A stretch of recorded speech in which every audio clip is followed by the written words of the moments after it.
এবং তদন্তের যথেষ্ট অগ্রগতি আছে। তদন্তের স্বার্থে আমি তদন্তের সব বিষয়াদি এখানে বলাটা ঠিক হবে না, তাহলে আমাদের প্রতিপক্ষ আমাদের রহস্যগুলো জেনে নেবে। তাই যতটুকু সম্ভব তদন্তের যে অংশটুকু বলা যায় আমি সেগুলো আপনাদের কাছে এখন বলছি। মামলা তদন্তে চলাকালীন এ যাবৎকাল 10 জনকে গ্রেপ্তার করা হয়েছে। যে দুটি পিস্তল ব্যবহার করা হয় সেই পিস্তল দুটি উদ্ধার করেছে।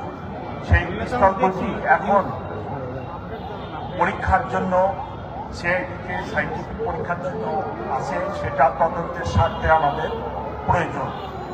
যে মোটরসাইকেলটি ব্যবহার করা হয়েছে সেই সাইকেলটি ডিবি পুলিশ উদ্ধার করেছে। এছাড়া এই হত্যাকাণ্ডের পিছনে অনেক টাকা ব্যয় করা হয় এবং 218 কোটির সই করা চেকও আমরা উদ্ধার করেছি।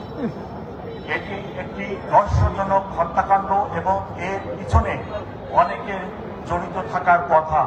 আমরা 10 জনকে অ্যারেস্ট করেছি এবং আমি এখানে বলতে পারতেছি না, তবে এর পিছনে কারা আছে সেগুলো উদ্ঘাটনের জন্য আমরা জোর প্রচেষ্টা চালাচ্ছি এবং অনেক ক্ষেত্রে আমাদের যথেষ্ট অগ্রগতি আছে।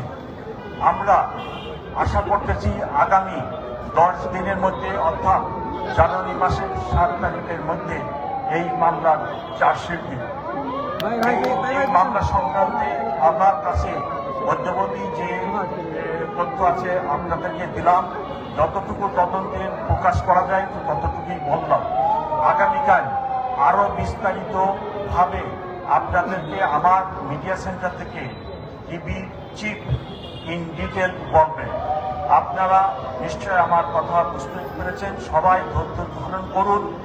আমরা এই হত্যাকাণ্ডের মূল রহস্য আরো যারা পিছনে আছে সবার নাম এবং ঠিকানা, কারাগার পরিবেশ, উনি আমাদের সাথে আছে, আপনারা দেখছেন। ওনাকে রিকোয়েস্ট করবো আপনাদের জন্য গুরুত্বপূর্ণ কিছু কথা বলার জন্য। সকলকে অনেক অনেক ধন্যবাদ।